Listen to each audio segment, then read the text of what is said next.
Yo, what's good, guys? I'm terribly pissed off about myself. Like I just figured something out, and what I wanted to do back in the day was create a clothing line, and that clothing line would have been called Philosophy Bound. And when I was, talking to everybody, everybody was like, "Yo, my boy TJ had me on his back, and he was carrying me," and I was just blown away by what was going on because I had schizophrenia at the time, and nobody knew. I didn't even know. I didn't get diagnosed or anything. I was showing signs of it, but nobody understood what the signs were. They just thought I was being random. I don't know what they were thinking. They thought I was being like, you know, I can't think of the word right now, but like egocentric or something like that, where it's just like he's just acting like this because he can. And it kind of fell in line with the delusion because I was having delusions at the time. It fell in line with the delusions because it was like I was like in my head, we are like, yo, you were famous. We have nothing else to do. Like now it's time to really start what we're doing because I was selling weed at the time. And that was my whole motto. I was like, yo, bro, I'm gonna sell weed, and then I'm going to we're gonna take off from there because that's all I have to do. All I have to do is sell weed.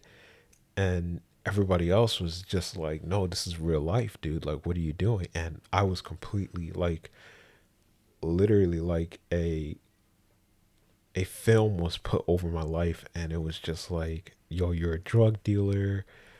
Everybody's going to be looking to you for drugs. Now what else can you do? And my boy TJ was asking me, he was like, yo, what do you do for work? He was kind of asking me, but he wasn't really asking me. He was just like kind of going with it. He was just like, what do you do? What do you do? And I didn't realize that he was asking me like, what type of work do you do? That wasn't hitting me because I was trying to go to work, but I couldn't work.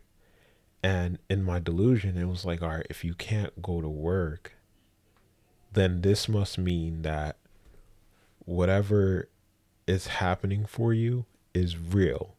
Like this selling weed was a job, and you didn't have to do any other job, and you were signed by this drug dealer, by this really big drug dealer, and now you're going to be taking care of the whole school of Rutgers, and everybody's going to be looking to you to sell. And TJ came in and he was like, yo, what do you do? What do you do? I'm sitting there like, bro, I don't know what you're talking about. Like, the only thing I do is sell weed. So he was like, he was trying to go with it. Like, he didn't understand, and I didn't understand because I was delusional at the time and I didn't know what he was thinking. Like, every single time I asked him, I couldn't ask him anything actually. I was just like, yo, bro, what do you want from me? Like, the only thing I can do is sell weed. And he's like, all right, fine. If that's all you can do, then let me hook you up with my friend that also sells weed. And her name is Snacks. Well, her nickname is Snacks. And she came in and she was like, I got caught with pounds of weed, and I'm going to be going into court in like the next, couple months or something like that. And it wasn't hitting me like what he brought to me. Not only was it this beautiful girl, but she was like, yo, bro, even I sold weed and I'm going to jail for it. And that wasn't like hitting me. So it was just like we were all famous. And, I was thinking that it was kind of like this underground thing where it's just like, yeah, you can sell weed, but everybody has to know that you're doing it. And once everybody knows that you're doing it, we'll let you do what you have to do. But just know that everybody knows that you're doing it. Even the police knows that you're doing it. But you're still like under wraps. That's how the delusion was. It was just like it was so enveloped, and it took different parts of this world and it created this whole big thing, and then it added delusion to it. It added a disease to it.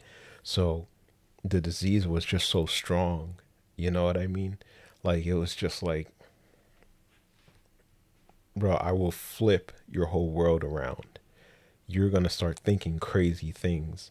And it was crazier because I started hearing voices. And then I'm just sitting there like, oh, I guess every pot dealer has to deal with voices. You know what I mean? Like, oh, I guess this is part of the deal.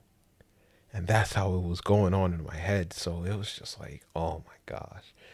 Bro, I was, and then, TJ, he got me one guy was like, I'm going to invest $1,000 into this. Like, I like what's going on. I like what you're thinking. Let me invest $1,000 into this. And I was just like, I was presenting it to him because TJ was like, present something to him so that we can show him what we want to do. And I did this sloppy ass presentation. And you gotta think about it. It's just like this kid just started hearing voices. I just started hearing voices, and now I have to give a presentation on how I want to sell clothing. And it was the craziest thing ever because my mind was blown, dude. My mind was absolutely blown, and I couldn't function correctly. I couldn't even do it correctly. And he's just asking me at the end of the presentation, I don't even know what I presented. Like, I think I presented like this clothing designs that I wanted to make from scratch. And then I wasn't even making, graphic tees. That's what people usually do. They start creating graphic tees, but I wanted to create clothing from scratch and sell them like that because I was having ideas and I just kept on drawing, and it wasn't even that many ideas to tell you the truth. Like, it was, you could see it on my Patreon. Like, the amount of clothes that I drew wouldn't have wasn't impressive. Like, it was just like clothing that you kind of saw in animes and stuff like that, and nobody else was really making them. And I had these, they were authentic ideas. They were 100% organic. Like, I didn't sit down and watch. Like, there's one shirt that I got inspired from some anime, but really it was just like, I just want to kind of mimic what's going on here. And I got these really dope ass clothes that looked really good. And I got somebody to make them for me. So then I was able to show them. So I guess that's why he was like, "Yo, I'll invest $1,000 because actually have something going on." You know what I mean? So I'm sitting here, I'm looking at everything that I'm doing now, and it's pretty much stayed the same. Like, it hasn't changed. I was doing this back in like 2015, 2016. Right now it's 2026. 10 years later, after I got diagnosed, after I got properly treated. Now I've been in the hospital, in and out of the hospital from when I was 22 to like 28. Now I'm 31. So 28, 29, 30, 31. About 3 to 4 years of remission, I guess you can call it. It's like having cancer. Like, honestly, I'm telling you, on the mental health chart, they say that schizophrenia is the hardest mental health problem that you can have. It is the hardest. And I see it. I definitely do see it on a daily basis because I struggle with it on a daily basis. Like, the beginning of when I was struggling with it was basically I had trouble taking the medication. Like, it was nothing else because I had a bad experience with the medication at first, and that's what set the ball. That's what got the ball rolling, because it was like, if you have a bad experience with something and you think that it caused something bad, like you just push against it. You're just like, yo, bro, I'm not taking this. I'm not trying to mess up my life, because when I first took the medication, it was just zero point 0.5 milligrams of olanzapine. Uh, I'm sitting there, I'm taking it, and then all of a sudden I almost commit suicide on it. So that's when I was just like, you know what? I'm not touching this stuff. This stuff is not for me. I don't care what you guys say. It's not for me. So I'm just going to keep it going without the medication, because I don't need it, because it almost killed me. You know what I mean? That's what was going on. So it was just like layers and layers of stuff happening that just got you to this point where it's just like, oh my gosh, it's a big mess now. Like, now every time I go to the hospital, it's like I get out and I'm just like, yo, I'm not taking these medications. Like, I don't even understand what the medication is for. Like, literally, I did not understand, because I was just so deep in psychosis that it was just like, what is it for? I don't understand. Even though the police are coming to my house and they're taking me away, and when I come back home, everything is completely different. Like, it's not hitting me. It's not registering. And I'm just like, I don't know what's going on, bro. I really don't know what's going on. That's how I was. It was really messed up, because it's not like they explain it properly. Like, what, it's like they don't talk to you. You know what I mean? Like, it's really it's really hard to communicate what's going on, because nobody can really communicate it, because they've never really gone through it. So just because they study it doesn't mean they know what's going on. You know what I mean? Like, there's signs that tell you that things are going wrong, but a human being is so intelligent that they can hide so much stuff from you. And a mental illness is something that you can hide very well.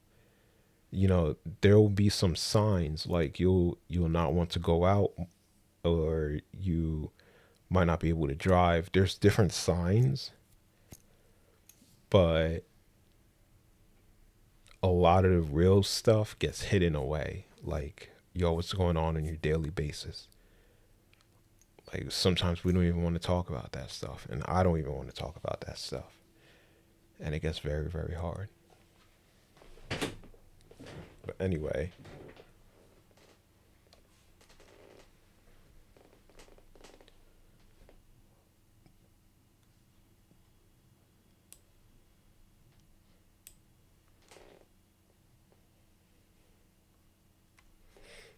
I'm back to making clothing again, and I just see this cycle that has me caught, and I don't know what to do with it, because you know this cycle has, yeah, like I said, this cycle has got me caught. I don't know what to do with it. Like, I just find myself running into the same things over and over again. Like, the only new thing that really stands out for me is the writing. Like, I'm working on writing right now, and that's a little bit different than what I'm used to. Like, that's not something that I was doing back in the day. I kind of started it. I started writing poems at first, and then I started writing about my day. And that's what really like set it off for me. I was just like, oh shit, this is cool. This is real cool. And in the beginning, I was just like, this is something that I could work on. This is something that can be something for me to do on a daily basis and really make something from it. Like, I'm not even looking for money from this stuff, which is why, you know, I'm I'm thinking to myself, like, if I'm not looking for money from this, then how about I I just make as much as I can and I just give it to the public so the public can do what they want with it. Because, I'm sitting here, I'm putting prices on the book and I'm just like, I don't know if I can put a price on these books. I really don't know if I can because it doesn't really make sense to me. These pricing on these books, like everything has to make sense to me, especially pricing. So like I have this Vocaster 2 that I'm trying to sell, and then I tried to sell it for, market price. I bought it for $100, and then I wanted to sell it for $250 because that's what it usually sells for. So it's like, okay, I have an idea about how much I should be selling it for. If I bought it on sale, this is how much I can make from it. $250. You know what I mean? It's not like I'm going to be selling it for $500. Why would I do that? There's a set price. So this set price is it helps me have a stable stand to stand on. You know what I mean? It's just like, okay, I know it's $250. I bought it for $100. I should make 150 on it. But then, I started thinking a little more. I'm like, it's not selling, so why is it not selling? And then I did a little research, and it's like the market is saturated with it because they sell it for so low at times that when it's back up to $250, nobody buys it because they're like everybody already bought what they needed from them. They probably make like 10, 15 sales when it's $250, and then they make like 30 sales when it goes to $100. Then they make like, another 50 sales when it goes down to $80.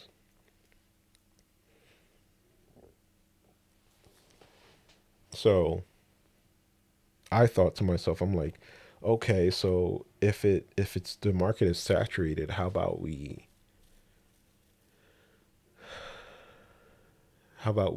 sell it for a wholesale price?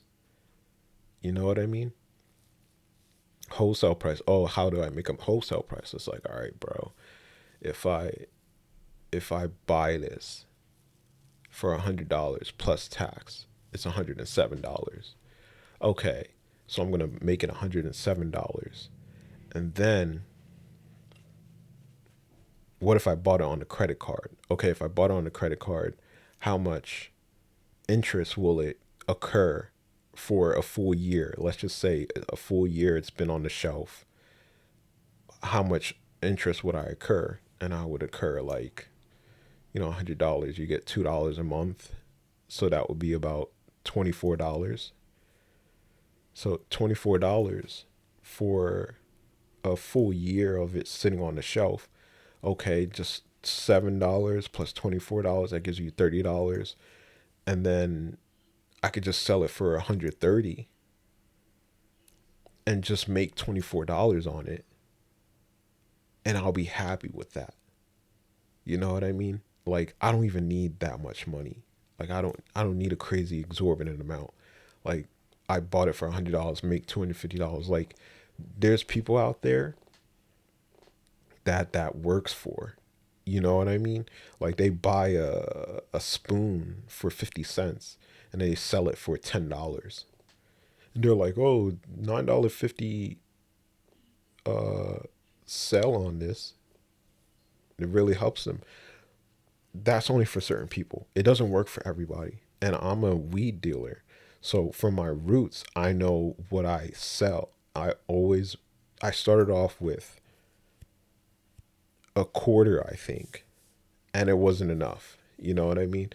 So then I moved up to a half a pound. No, a quarter pound. From the quarter pound, it was just like, okay, okay. And then I moved up to a pound. So I was always in a wholesale mindset. You know what I mean? Like I've never, like I didn't buy a quarter of weed and then started selling dimes because that was the only sales I could make. I moved into an apartment and I sold it and I bought a pound. Then I started selling like ounces and quarter pounds and, half pounds.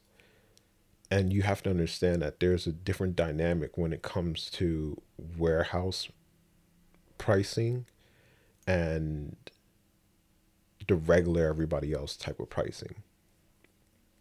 Everybody else is trying to make as much as they can off of 1 pound. Like they're trying to sell half a pound at a pound price. And people don't understand that concept. So when they buy and resell stuff, they don't think about it like that. They're like, "Oh, I'm just making a whole bunch of money for that one day. So that way I can take it easy for the rest of the week." But if you were to sell 10 items at wholesale price, you have product moving. Your product is moving. But if you sell one item at an exorbitant price, you have a stagnant place. You're just collecting items at this point. Like you're not even moving anything, you know? And it's kind of like food. Like, can you sell apples 3 times its own price? No, you can't do that because none of them are going to sell. You're going to be ending up throwing out a bunch of apples. So I guess weed is kind of like food. It's agriculture. Does the shelf life really go bad? Not really. I'm sure you can have what it does. It crumbles up. It does get drier and drier, and you can try to keep it as moist as possible, but it's not like you're gonna be throwing water on it. You know, you don't want to do that. So you just have it, and you try to get rid of it as quickly as possible. And how do you get rid of it quickly as possible? It's not out of paranoia. Like that's what people think. They're like, "Oh, you're selling this stuff for cheap. You're selling this stuff for cheap." Some people it's paranoia, but I doubt it. It's like 2% of people it's paranoia. The other 98%, they just want to move the product. They want new stuff. They want to try new stuff. Like it's a connoisseur type of deal when you get into that type of business. Like it's not about making as much money as possible. It's about, yo, I want to try the next strain. I want to see what my boy has. And then I want to buy different stuff. I want to try out different stuff. I want to buy edibles now. I want to buy wax. That's what was going through our minds. It wasn't about, oh, I need to make as much money as possible on this one sale. At first that's how I was doing it. And I didn't understand the concept of warehousing. You know what I mean? Like nobody understands that concept. It's just like warehouse prices. What do you mean warehouse price? Warehouse price means that it's the margin on the item is pretty damn low. Like you're only making $20 off of it, $30 off of it, and it's $100 thing. Stuff like that. Even sometimes you're even only making 80 cents. Like there's places in China where they make things and they sell it for 20 cents an item. That's wholesale price. So you can start up a dollar store, you know. So if you're starting up a dollar store and every item you paid for is 20 cents, you're only making 80 cents. It sounds much more exorbitant when you pay $20 for something and then you sell it for $80. I mean, you make $80 off it. That's a big jump. So you want to keep that margin low. If you buy something for $20, you should only sell it for $30. Make $10 off it. But like I said, like everybody is trying to, you look online, everybody's trying to tell you, oh, you should make 100% profit. I'm telling you, they're special people. They are special people. Not everybody can make it like that. Everybody's different. everybody's different. You know what I mean?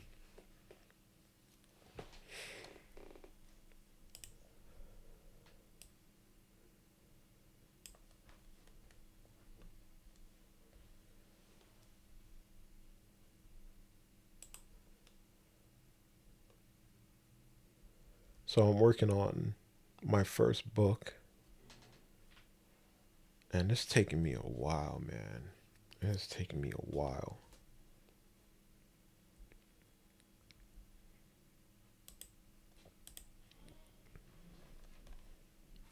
Here, let's put on some music. Let's play with that first book. I'll show you what's on my screen. You feel me? This is what I'm doing. Like I feel like a producer. You know, like we glamorize producers. And then when we try to make something ourselves, like we're just like, this is not good enough. This is not good enough. Yes, whatever you make, bro, whatever you make is good enough. It might not register with some people, but it registers with you. You know what I mean? Like that's the important thing. And like with my books, like what I was saying,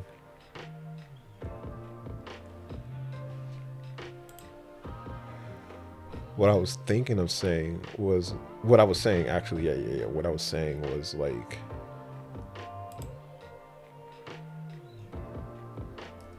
I didn't know what to price my book at.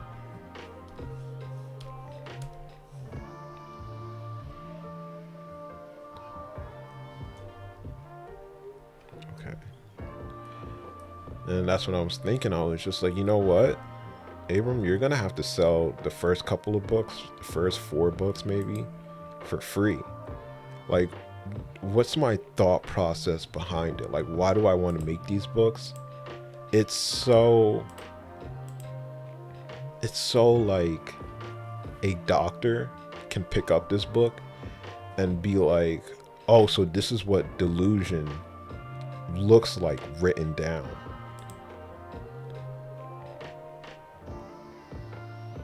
Men are trying to give another person disease and or attempting to sterilize another person.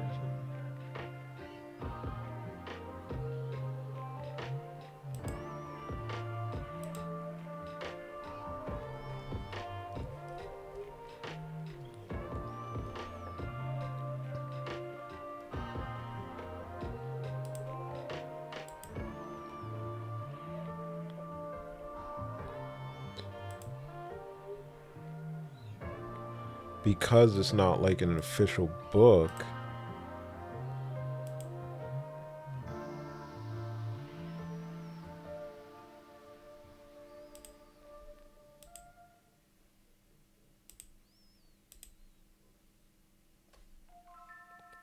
it's not like an official book, so I have to be careful with what I'm trying to say with the book. You know, if I make you pay for it, you'll never understand what's the point of it. You know what I mean? And then you're gonna get the first book, and then you're just gonna be like, what's the point of this book, bro? Like, what were you trying to get across? And then you're gonna see the second book, then you're gonna see the third book, and you're gonna see the fourth one. Because right now I'm on number 4, and I haven't even touched. I haven't even touched my Samsung notes. My Samsung notes I started on 2022. This one is 2019. 2019 to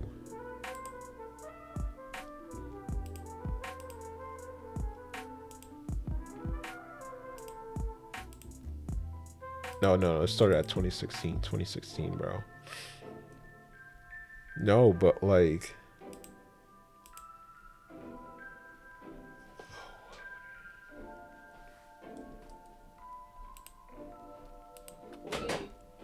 what? Don't the cookies taste different to you? The cookies taste different, but no, they taste the same. Like I feel like an ingredient change. Are you gonna call them and ask for Yeah, them? but I'm just asking you for your opinion on it. I told you I don't think it changed one. I think it tastes the same. Because I bit into it and it's not as soft. Like it crumbled. There was some crumbs. Did you put it in the microwave? No, I don't like it. Even days later when I don't do that, it doesn't do all that. I've never put it in the microwave. I just thought you noted the difference in the consistency of the cookie. No. Did you say I'm stingy with the cookie? No, I said I thought you might. I just wanted to see if you noticed a difference in the consistency. Oh, in the consistency. No. Were I you think looking for a difference?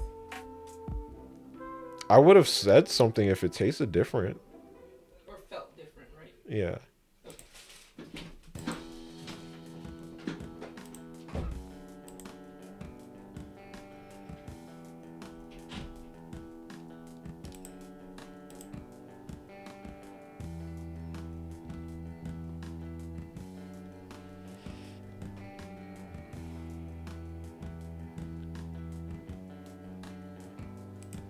I don't know what it is. I don't know what it is, but I happily enjoy recording. Like, I was sitting here telling myself, I'm like, there's a problem. I'm like, what's the problem? It's like, yo, bro, I don't know what I want to do. And it's like, I just want to do something.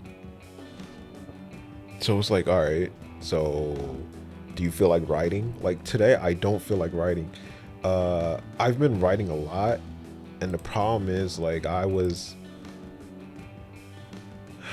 don't know how to explain it, but I wasn't in my right state of mind when I was writing. Because when I write, it's like I'm manic at the moment, and I don't have those moments as much anymore, so I don't write as much. And writing is getting a little bit more difficult to do. Like I could bust something out real quick. I could definitely write something in my notes. Like you see May 6th, really not that much.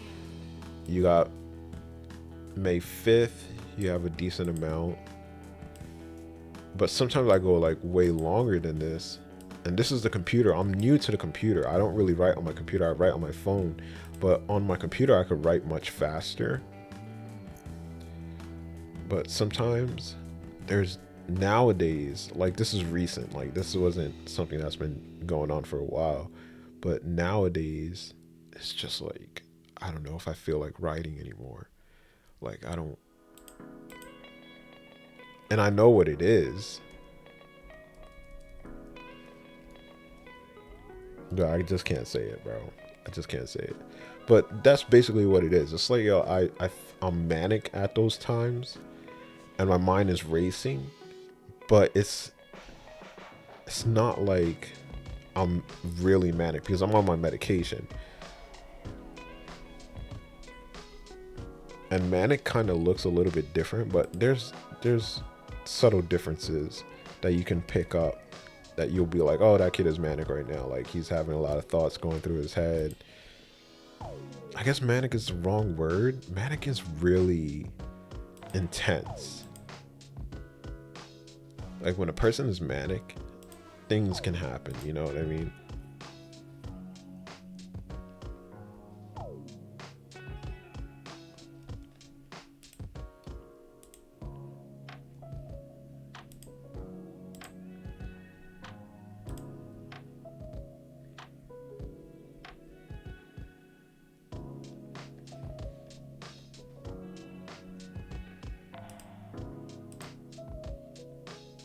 Oh my gosh, we had to watch over my cousins. They are so out of this world, bro. What's it saying? Comes with the general term people.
And that's why I was sitting there telling myself, I'm like, yo, bro, I'm not having any kids, bro.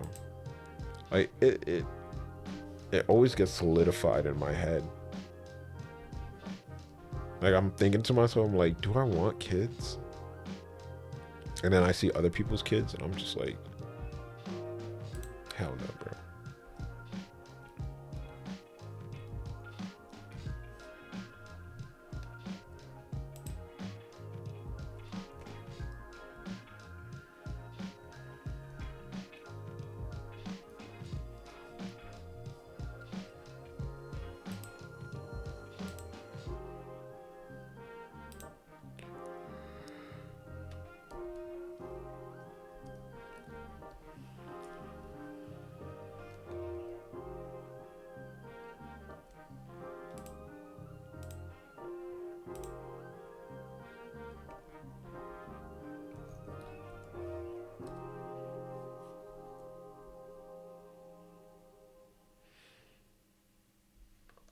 I just can't wait to be done with this so I can publish it. And then I have to show it online so that people can freaking read up on it.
You know what's crazy? Alyssa has no idea that I'm madly in love with her. She probably got like an inkling of it, but then I just stopped really talking to her because I'm that type of person when it comes to relationships.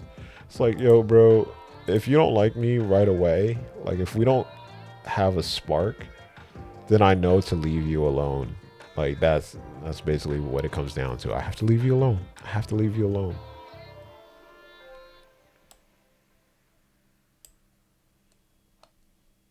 I have to leave you alone. Even though you make me feel so fucking happy.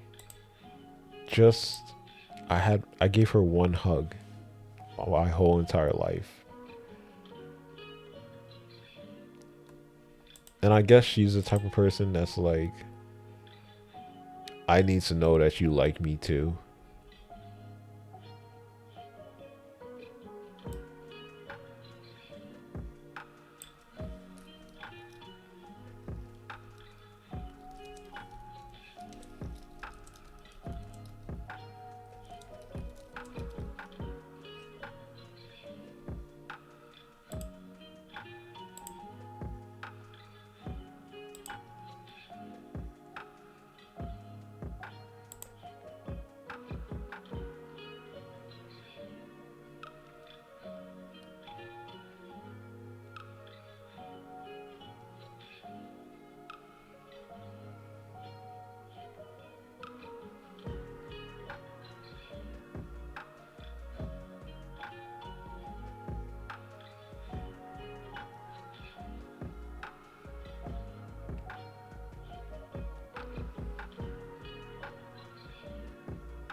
That was Velour. This is Rainy Day Drive. This one was my first picks. I wasn't too happy about them, so I had to double down when I started making the rest of the list. But yo, talking about double down, talking about double down. I started betting, and then what I did was like the very first time that I bet $75 worth of money. I did $10 for, and I had $150, and I was betting $10 at a time. And I had a strategy where you bet $10. If you win, you bet 20. If you win again, you bet 30. That's how it kind of went. That's not exactly how it went, but you know what I mean. So I started doing that strategy, and I started losing a bunch of money. I was like, yo, what's going on? Like, why isn't this making any sense? So then I went down to 10 cents. I was like, all right, 10 cents. I'm going to see what's wrong with my strategy. And I did the same thing, 10 cents, 20 cents, 30 cents. And I was looking at it, I was just like, yo, bro, I'm just losing. So I started playing just straight 10 cents. Like 10 cents, 10 cents. No matter if I won or lost, I would play 10 cents again and again. And then I started not losing as much money. And I actually started winning some money. So I was like, oh crap, I beat it. Now it's making sense. Like, because when I played blackjack, the game, like the free play game, not with money, I was making so much money on it. I was just like, yo, I should be making mad money when I play blackjack in real life. Blackjack in real life is not the same as blackjack in the games. Like, I started losing so much money, and I'm playing with real money. So it's like you have to have real strategies against it. You know what I mean? So I'm sitting there like, yo, if I lose 50% of my money, I'm going to stop right there, and we're just going to end it right there. It doesn't matter if it looks like I'm going to be on a winning streak or whatever. So I wasn't on a winning streak.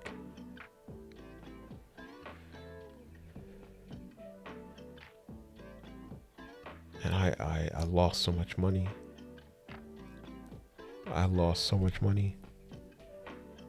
And then they started giving out a bonus. They were like, yo, if you put down $25, we'll give you $25 bonus bet. And I was reading the fine print, because you got to read the fine print when you do these things, and it said one-time playthrough. And I'm like, all right, I get $25 back. So I was sitting there waiting on it. I was like, let me just wait on it. And then they came out with another one, because I was just waiting on it. And they were like, all right, put $25 down, then we'll give you $50 in bonus bets. And I was sitting there like, okay, if I get a bonus bet of $50, then I only lose $25. So then I was like, all right, fine, I'll put $25 down. I put $25 down, got the $50 bonus, and I played my blackjack. I only lost like $5. I was playing $1 at a time. I lost $5 in the total time that I was playing. And I was thinking to myself, I was like, yo, bro, if this is how it works, you shouldn't be using any of your own money when you go and play blackjack. And my boy was asking me, he was like, yo, bro, what do you want to get out of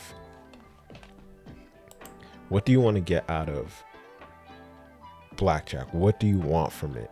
And I was like, I just want to learn it. And he was like, I can't help you with that. And I was just like, okay. I didn't want him to help me, but I was just like, I was feeling a little butthurt. I was like, all right, why not? He's like, if you were like, I just need $1,000 so I can get a camera, then I would have helped you. But the fact that you're like, I just want to learn how it is, I can't help you with that. So I was like, okay. I was like, that's why. because I know the type of person that I am. You know what I mean? Once I get my teeth sunk into something, I'm gonna ring it for everything that it has. You know what I mean? So they have these like games that you can play to win money, and then it's a way to get bonus money. And when you get that bonus money, then you can start playing, and then you can get that money back. So that way you can make money. And I was just like, you know what? I just wanted to pay for like a coffee a day. Like if you could pay for my coffee a day, then that would be great. Because I'm sitting here thinking in my head, I'm like, all right, I'll play it for 20 minutes and then I'll make $5-10. And then I'll go get myself a cup of coffee, and then I'll come back, I'll pay the next day 10-20 minutes. And it pays for my coffee.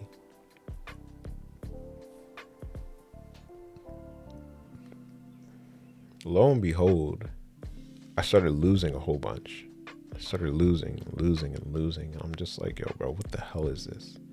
This is BS, bro. And I'm thinking to myself, I'm like, I don't think this is something that you can rely on, because that's what I went on it at first. I was like, yo, I'm going to rely on this thing heavy. I'm going to make it make me money. Because, you know, it's life. You know what I mean? You're just going to be like, yo, how much is the gambling business? It's like 600 billion or something like that. Not 60 billion. I'm telling you, it's like somewhere around 600 billion.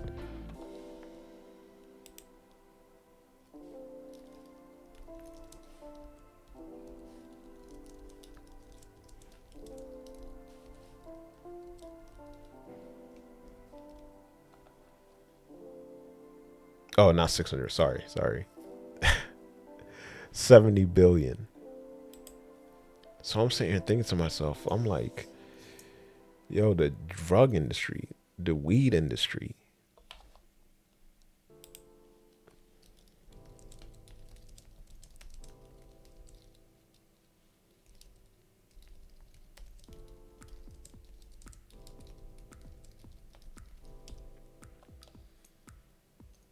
Let's see.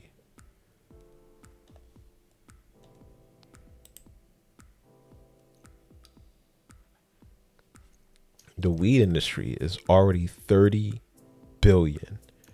30 billion. That's how much the sales are. Economic impact is 149. Let me share my screen with you guys.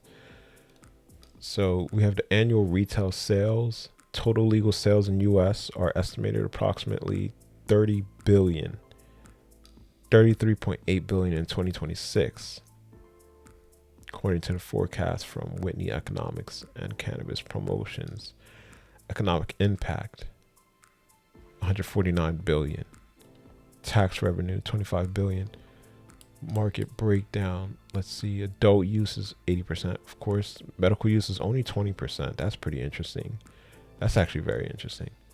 Top performing states, California is 4.6 billion. By 2030, they'll make 60 billion to 76 billion. And you can see the gambling industry is also a major cog in the U.S. economy, with the national commercial gross gaming revenue reaching $71.92 billion in the U.S. In 2024, that was in 2024. The majority of revenue is generated by casino slots and table games. So that means, it doesn't mean that you will make a bunch of money. It just tells you that the casinos make a lot of money. This is how much money casinos make off you. So it's just like, at first you go in, you're like, yo, it's 71 billion. It's bigger than pot. And you know, I'm saying pot because I'm a pot dealer. So it's like, yo, it's 2 times bigger than pot. And in pot, I was making a bunch of money. Like I was I was touching 2,300 every 2 weeks. You know what I mean? That's about it. And by the time I was able to re up, so each pound cost $2,300. By the time I was able to re up, I had at least I still had a quarter pound left of the old stuff. So a quarter pound, sell that. That's like $800. $600 if you're smart. $800 if you're dumb. I was dumb.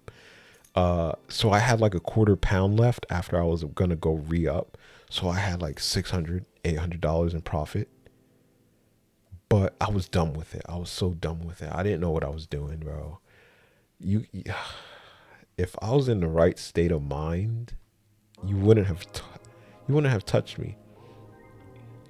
But the pot industry is very messed up. I think that the people that do sell it and make money off it, they're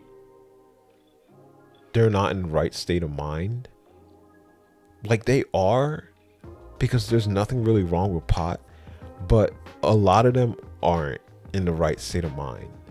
You know, they're like thinking like kind of jaded.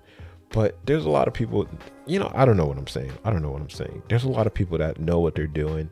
They're just really good with pot, and they have a green thumb. They have a green thumb, and they just get in trouble for it. That shit makes no sense to me. For a plant, my dude. And the thing with the weed industry is that it didn't matter that it was illegal. You still had people making money off it illegally. So straight cash. And they would do it for years, and then get caught. Do it for years, get caught. And when they got caught, they were hit with big fines. And I just don't see, I don't think they're bad people. They're not bad people. That's what you got to understand. Like these weed dealers, they're not bad people, bro. But we make them the villains. They are the villains in this story. Why? I don't know, bro. I don't know. We make them out to be the villains. I'm the villain. I'm the bad guy for selling weed. I'm the bad guy for smoking it. I'm the bad guy for getting sick off it. It was my fault. It's all me. But you got other people that are doing worse shit, and people are praising them. Like doctors, for example. They could fuck up people's lives, and everybody's just like, well, he's a doctor. And they're like, I have so much respect for doctors. But you hear nobody that says, I have respect for drug dealers. Nobody says it. Nobody cares. You know what I mean?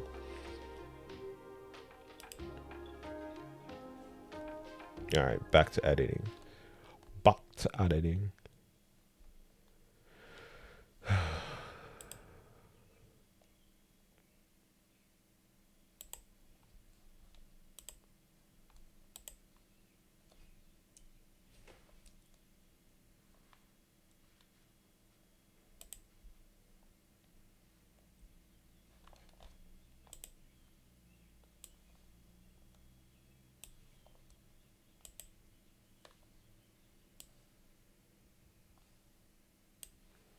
The in the club music,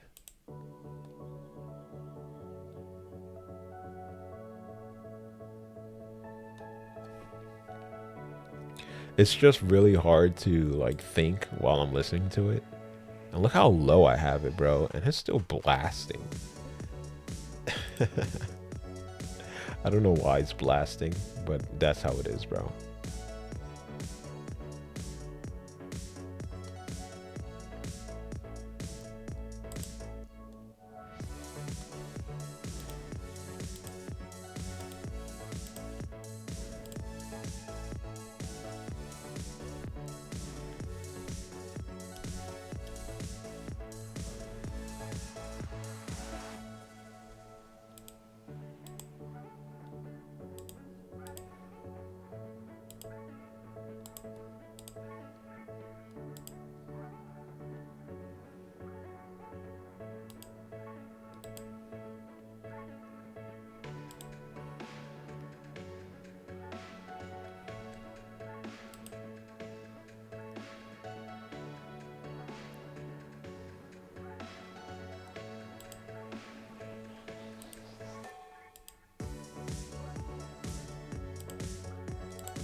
I pay for this editing software, by the way.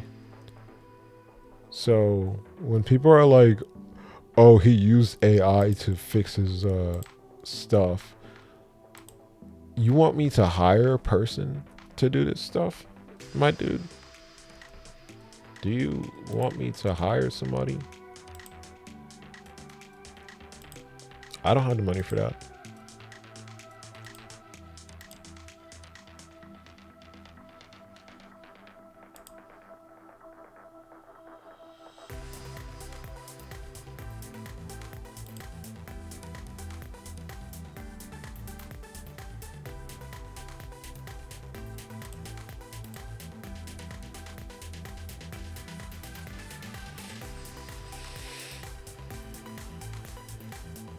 I don't care. There's some things where I'm just like, yo, fuck this shit. There's some things where I'm just literally like, yo, fuck this shit, bro. Like, this is annoying.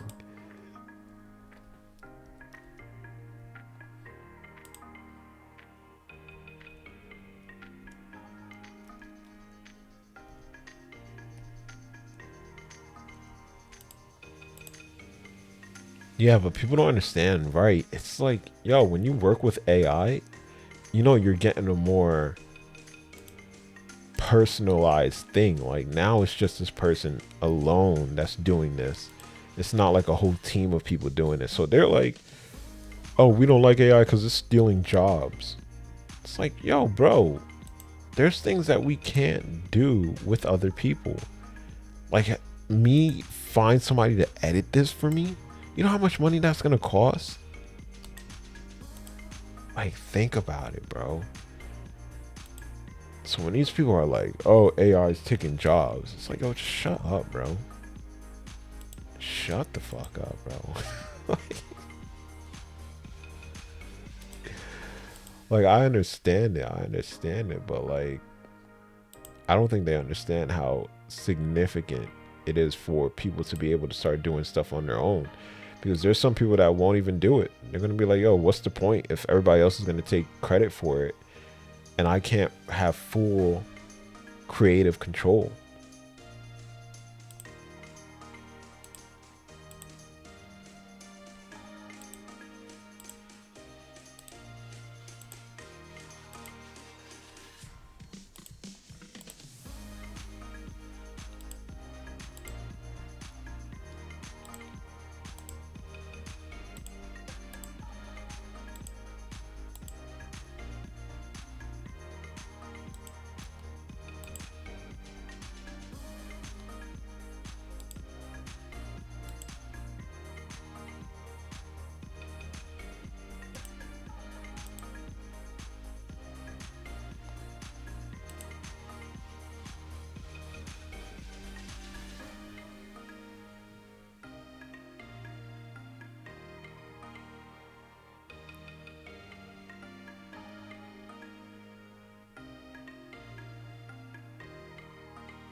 Oh,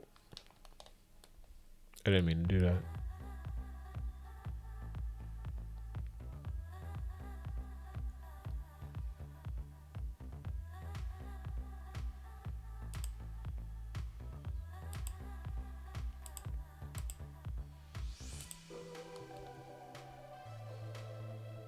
Oh, that's how you fix it. That's what I wanted to do. Nice.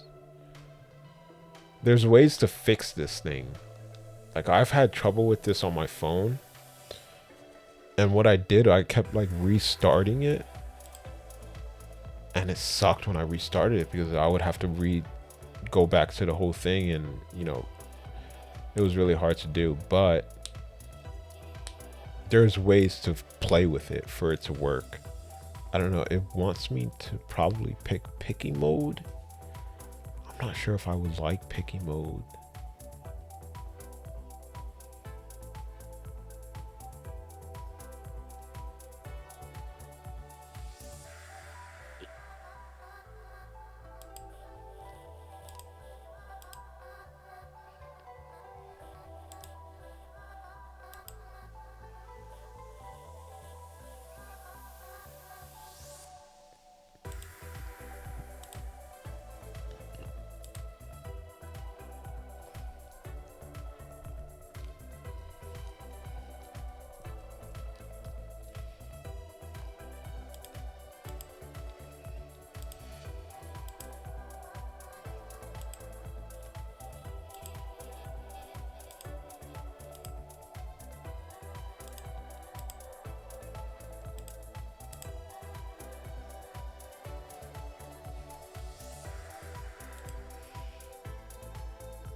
I wonder how much space this thing is taking up, bro. I have no idea. Oh my gosh. I don't know why I spelled Six Flags like that.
I'm almost done.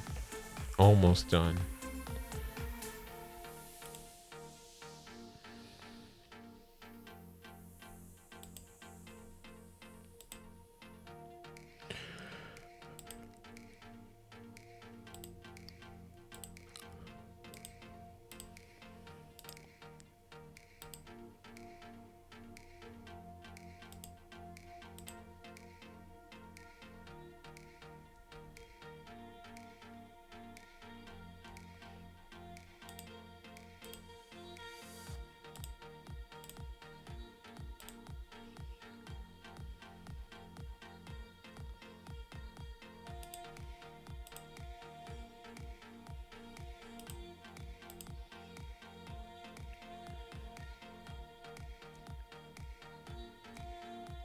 Wait, what day is it? Oh, it's Saturday. I thought I had to call and my what's it called? Solar panels aren't working. It's just is off right now. We're still paying for it.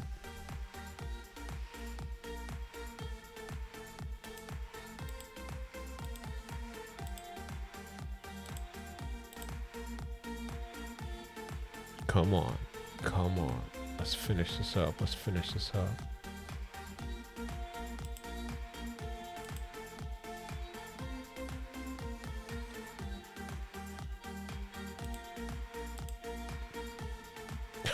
Why would you do your homework in the fucking kitchen? Bro, she had a whole downstairs. I forgot about this. Monsina, bro. Monsina had all of downstairs to herself. And she was doing her homework on the kitchen table, bro. If you went, she had the whole downstairs to herself. She had a bathroom down there. She had everything that she wanted. Like, did we even have a bathroom on the upstairs? I don't even remember there being a bathroom. I rarely use the bathroom. I don't know if that's bad or good. I rarely use the bathroom, bro. But if you ever had to use the bathroom, you had to go downstairs because there was. Oh no, there was a bathroom upstairs. Yeah, I don't know if downstairs was a full bathroom or not, but upstairs there was a full bathroom, and you would go to the bathroom there if you ever need to go to the bathroom. But for Monsina had all of the basement to herself. She could have set up a little desk for herself to just have it and do her homework in peace there. But she did it in the fucking kitchen. And that's where my dumbass was. And I was oogling over her. I was just like, you're so pretty.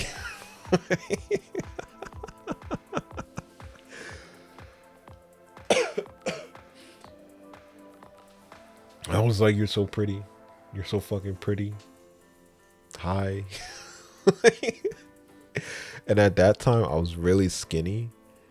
So I was just feeling myself. You know what I mean? Like I was a terrible talker. I couldn't do that. But that's what everybody else was doing around me.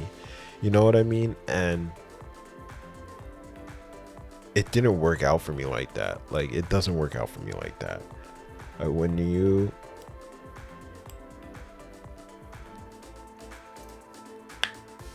whenever I try to talk to anybody, I become like idiotic, bro. I'm just like, bro, I don't know what words I'm trying to get out.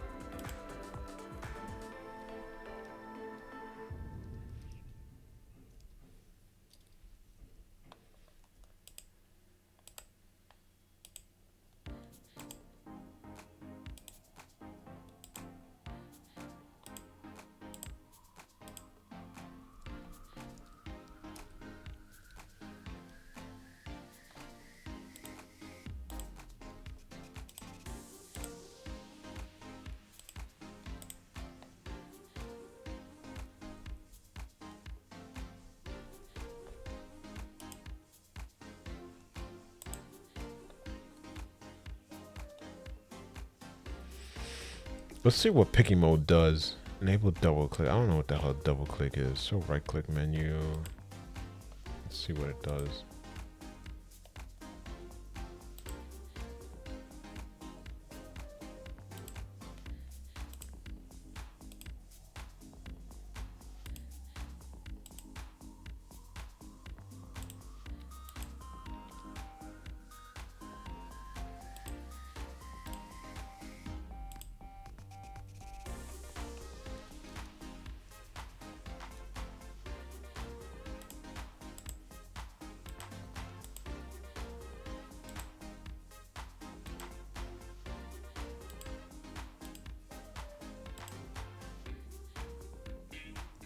It's already there.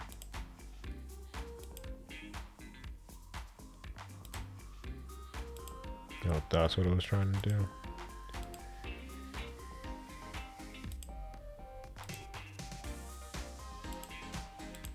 What is it doing? It's making me go over the same shit twice.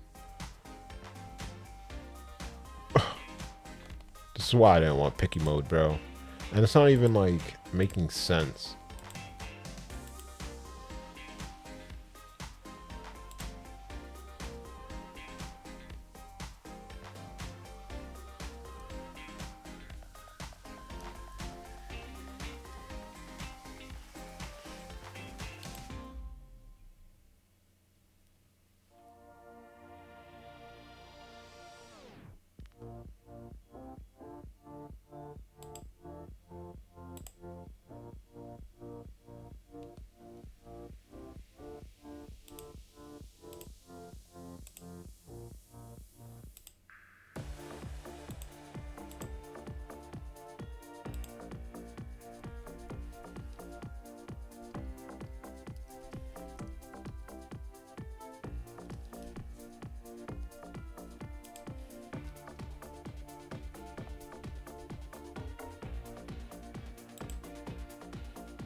One thing more reason why it doesn't even make sense.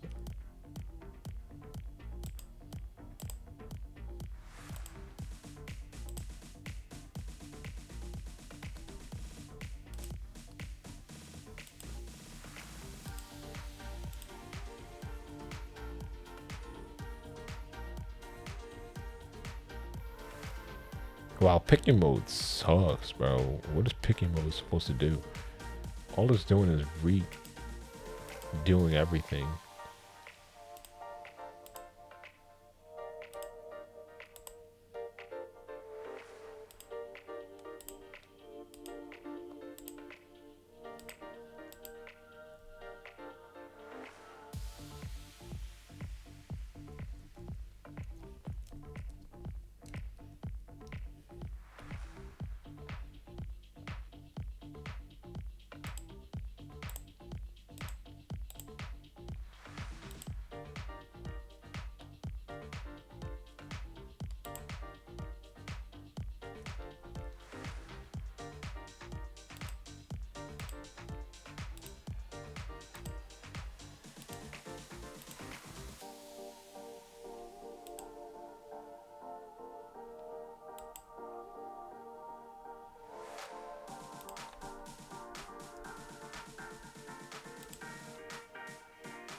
If I could play some Weekend right now, bro, if I could, if I could, I would. If I fucking could, I fucking would.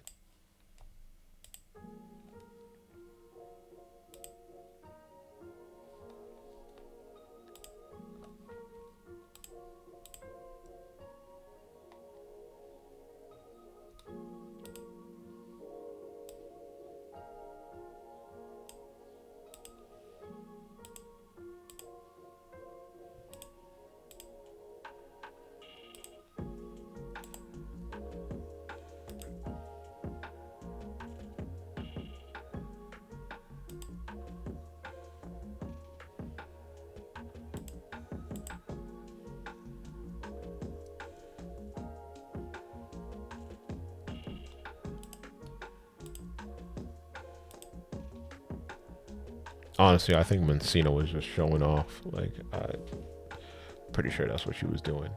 Because she's a hot young girl. May says she doesn't even like black people. So, like, it was pointless to me. But, you know, I find myself doing that. Like, if somebody was interested in me, I would give them the floor. You know what I mean? It's like, oh, you like me? That's cool. Like, because I was going out with girls that I didn't even think was good looking. I was just going out with them just because they asked, you know, and I'm being nice. But if it was to go any further, there would be a problem. You know what I mean? That's how I was, bro. It sucked. I didn't mean to be like that. I didn't want to be like that. It's not like I was trying to make them feel like shit. But it's just like if you push it too far, things might not go the way that you want it to. Or like you gotta talk to me. You feel me? Like you have to have a conversation with me and be like, this is where things are going. I'm gonna be like, oh, okay, that's cool, that's cool. And if I have any doubts, you know, I have my doubts right there. I might not even voice them. You feel me? Like that's the type of person that I am. I can't be the type of person where you're just like, I'm gonna fuck you. It's like, no, dude. Only if you're hot, of course, then fine. But even my ex-girlfriend, the hot one, Kayla, I she had to be as straightforward with me as possible because she wasn't straightforward and I didn't get it. You know what I mean? Because you know, girls are these delicate things that you're supposed to take care of and never let go.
It takes a long time. It does.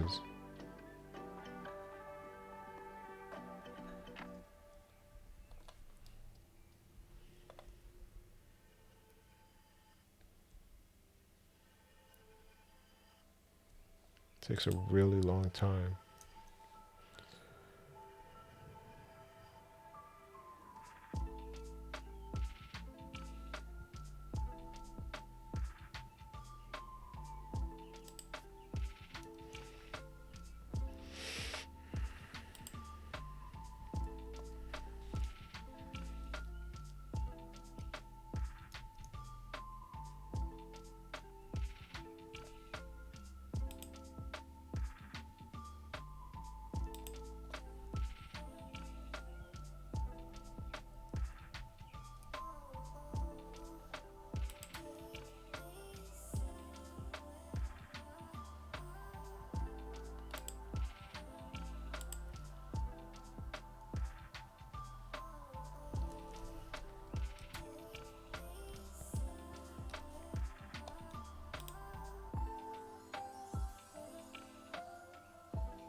Just gotta open all the way.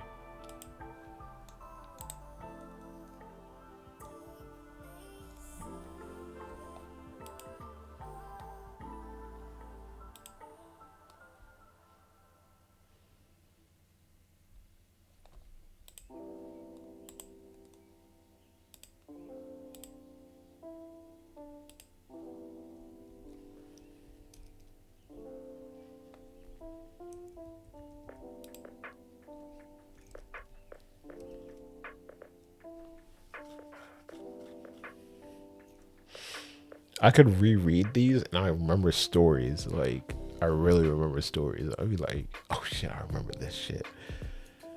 I do not, I can. What does?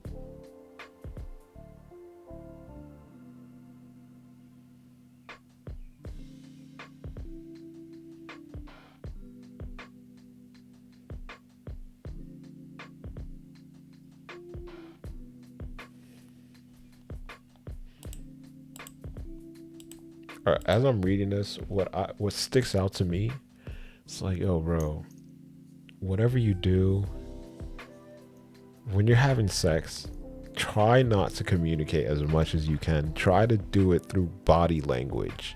Like, that's when the body should talk. Like, that's when everything needs to be said, because when they're doing everything, when everything is happening, right? Everything is fucking happening in front of you. Like, it's whatever that person is comfortable with, that's what they're going to do first. You know what I mean? If they want to immediately get on top of you and try to stick you in, let them do that. And then, like, afterwards, have a conversation about it. You know what I mean? It's like, yo, I really like this, but can we do this next time, pretty please? Like, you know what I mean?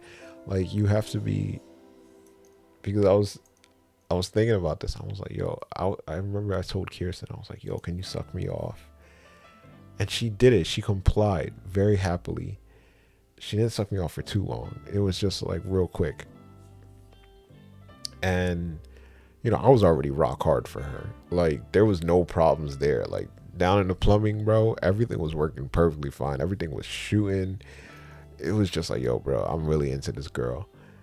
And, like, I never kissed her or anything like that because I thought that she had a boyfriend. I still thought that she had a boyfriend, but I didn't really care because she was in my bed and we just slept together for like 2 nights in a row. So this next night is like, we're gonna get it on. I guess I was just, no, the problem was I was seriously high, and that was the first time I was telling myself, like, you don't know what you're doing, do you? And I'm looking at myself, I'm like, I'm having conversations with myself. I'm like, yo, bro, I don't know what the fuck I'm doing. I have absolutely no idea what I'm doing. Can somebody help me? Is there a freaking book somewhere that I could read that can tell me what the hell I'm doing? Because I'm completely lost here. Like, life has me completely lost. Like, I don't know. I don't know what to do here.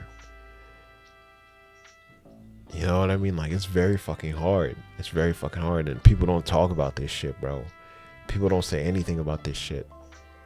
It's just us guessing. Straight up guessing, bro. It's just like, I'm tired of guessing. I'm so tired of doing that shit, bro. Like, tell me what the fuck to do. And that's when it was just like, all right, bro, you just gotta back out of life and really think about what you're doing.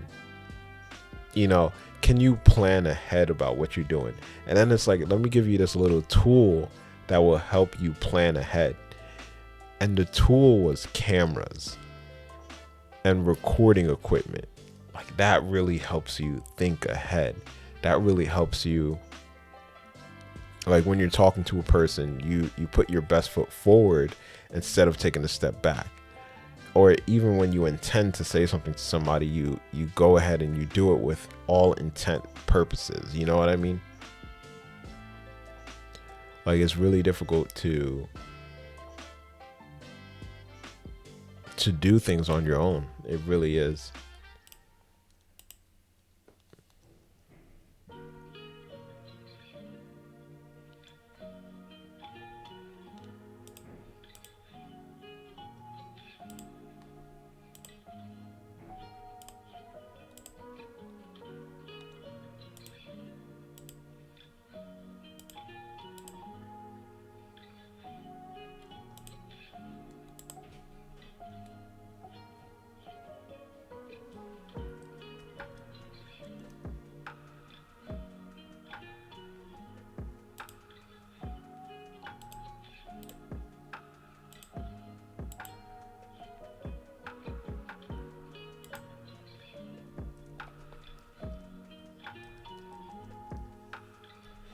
Yo, I'm telling you, I don't know what the fuck I'm doing.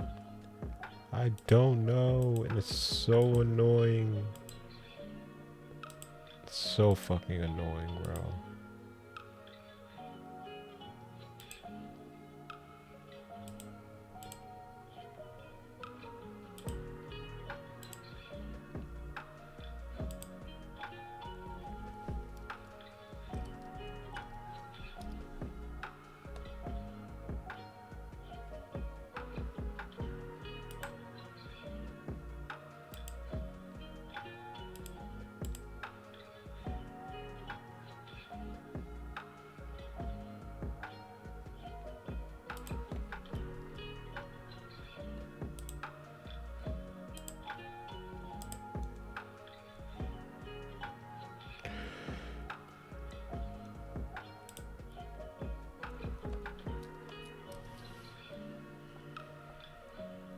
Oh, I'm hungry, bro.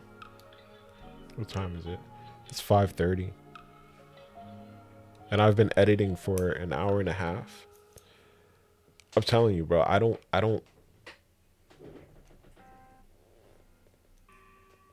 freaking time myself enough. And that's what recording does for me, bro.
Oh, that's how you write grams? Ooh, I did not know that.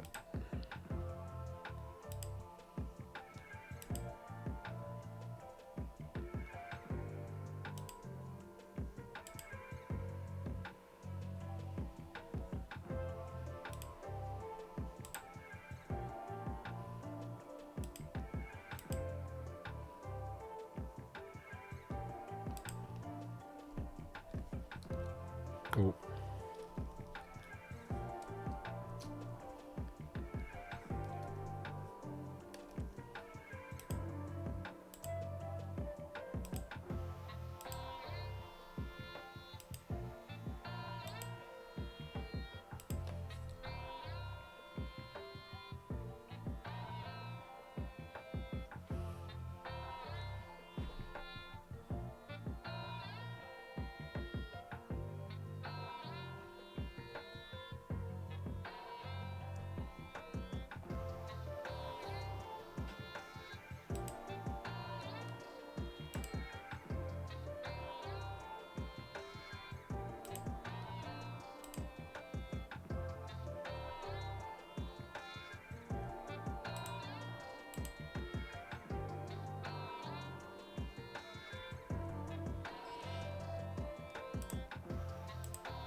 I must have stopped right there.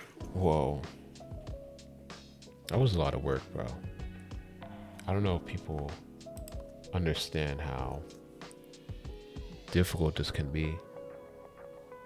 But you get tired from it, bro. Like recording, you do get tired from it. Like you're sitting there like, bro, what the fuck am I doing? It's just like, yo, I'm just running right now. I'm just running. But I must just call it a night for recording. I'm gonna keep working on this stuff though. There's a lot that I want to do, and I just get this feeling where it's just like, yo, bro, I have to do this. You know what I mean? Like I have to do something. I have to do something. And this really locks me down and gives me space to breathe, because it's like, all right, you are doing something. So don't think that you're not doing anything, because you are doing something, and it's something that you can give back to the community as well. You know what I mean? So peace out, guys. Hope you have a great one. Hope you got some information from this. Really, I guess you could just like play this as a playlist, and like it's a radio station, and I'm just sitting here talking and talking and talking. You feel me? But yeah. I'm gonna see what type of damage this thing did to my computer. I'm thinking that I just put on a bunch of gigs into my computer and I didn't even realize it. But all right, guys, peace out. Hope you have a great one.